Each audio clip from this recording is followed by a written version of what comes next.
Otra vez, aquí platicando con ustedes. Fíjense que a raíz de los temas que han salido de los grupos de autodefensa que se han ido dando, particularmente en el estado de Guerrero y en Oaxaca. Oye, ¿estos podrían poner orden con los maestros? Pues fíjate que yo creo que sí. La verdad es que sí, porque son grupos que han sido, digamos, que han surgido de las comunidades con mano muy dura, ¿no? Y bueno, aquí empieza a entrar un poquito el tema de si es un tema legal o no legal, pero también el tema de si las comunidades lo aceptan o no lo aceptan. Entonces nos dimos a la tarea en Ipsos de ir a hacer una investigación, hicimos una encuesta de 1,000 casos en todo el país, cara a cara en hogares, para entender un poquito lo que la gente percibía de estos grupos de autodefensa. Y hay datos bien interesantes, porque en principio están aprobando que los grupos de autodefensa estén ahí, siempre y cuando se den algunas condiciones, como una alta delincuencia o corrupción. Vamos a ver los números. Claro. Y empezamos por ver que el tema de la inseguridad en el país a nivel nacional, desde el 2007 ha sido de los principales temas. En el 2010, más o menos, tuvo picos muy importantes en donde 41% de la población pensaba que bueno, tenía el tema de la inseguridad como su principal problema. Hoy el 35% de la población nos dice que la inseguridad es el principal problema. El segundo problema en importancia sería la corrupción y el desempleo, y esos están en un 13%, pero cuando te das cuenta que el 35%, casi 4 personas de cada 10 te están diciendo que la inseguridad es un tema fundamental digamos, en lo que están percibiendo, pues te das cuenta que están viviendo con alguna forma, en todo momento, con temor, ¿no? De lo que está pasando, con miedo. Claro, así es. Ahora bien, les preguntamos si tenían confianza también en las instituciones, en la Procuración de Justicia.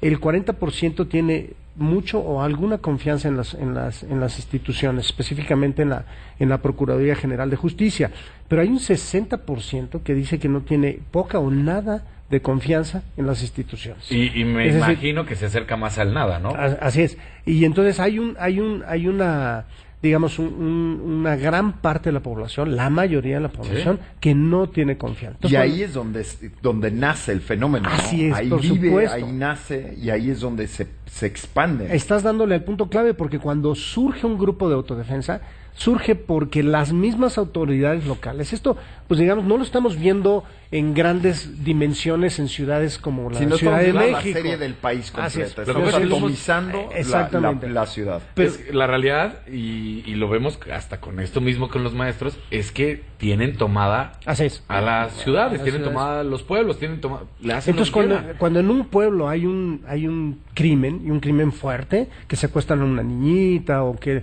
hay una violación o algo así, la comunidad completa se entera, se siente lastimada, y tienen que reaccionar. Y cuando la misma autoridad es parte o no hace nada, entonces es cuando surgen estos grupos de... Completamente rebasada la autoridad en estos casos. Así es. Les preguntamos que cuándo se justificaría que haya justicia por propia mano, ¿no? Que este es un tema ya donde empiezas a ver, bueno, si no hay justicia, ¿cuándo la podemos...? Los límites del modelo, ¿no? Así hasta cierto punto. ¿Hasta dónde yo me voy a meter? Bueno, fíjate que frente a mucha delincuencia, es decir, cuando ya hay mucha delincuencia, el 53% justifica que surjan los grupos. Solo el 45% dice no lo justificamos. Entonces, más de la mitad dice si hay mucha delincuencia, tenemos se sienten abandonados. Y muchas veces no es que se sientan, están abandonados. O sea, la minoría, el 43%, en ninguna circunstancia, entiendo, condonaría. Exactamente. Entonces, ahora también hay que analizar este 43%, porque, Juan, a mí me gustaría ver que de este 43%, ¿cuántos de ellos han sido expuestos a la inseguridad o al crimen? Porque igual y ellos te dicen, pues yo no lo condono, pero no han tenido ningún problema. Pero Juan, Daniel, aquí creo que lo importante es que lo que te demuestra el estudio es que está roto el contrato social. Así es. Esa es la clave. Pero lo que es que este 43 podría disminuir y podría aumentar el que sí. O sea, simple y sencillamente se deshizo la fibra, el tejido social que mantiene ese contrato social de nuevo, que hace que tú puedas decir, bajo ninguna circunstancia, estoy seguro que si preguntaras en la Ciudad de México te dirían, bajo ninguna circunstancia la mayoría de la población lo aceptaría, pero en comunidades pequeñas pero ojo, no nos olvidemos que en la ciudad, en las zonas urbanas, la Ciudad de México, ha habido linchamientos. Entonces es parte un poco de ese fenómeno, aunque aquí no están armados, pero la sociedad se voltea y toma decisiones, ¿no? Otro de los los factores o variables que también afecta esta relación entre la autoridad y las personas es la corrupción. Cuando hay mucha corrupción, también justifican.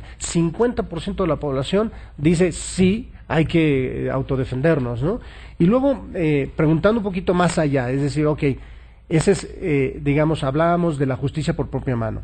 Ahora, hablando de esa misma acción en contra de la delincuencia, el 57% está de acuerdo en ya actuar, en tener una digamos, juzgar a las personas y digamos, de alguna forma detenerlos, procesarlos y mandarlos a una especie de cárcel. Como sin duda estos grupos de autodefensa no tienen la infraestructura, lo que se ha visto que han hecho es que los juzgan y después lo entregan a la autoridad, pero no han querido entregarlos a la autoridad local, sino a las autoridades federales. Ya hay un juicio. Así ¿no? es. Y después,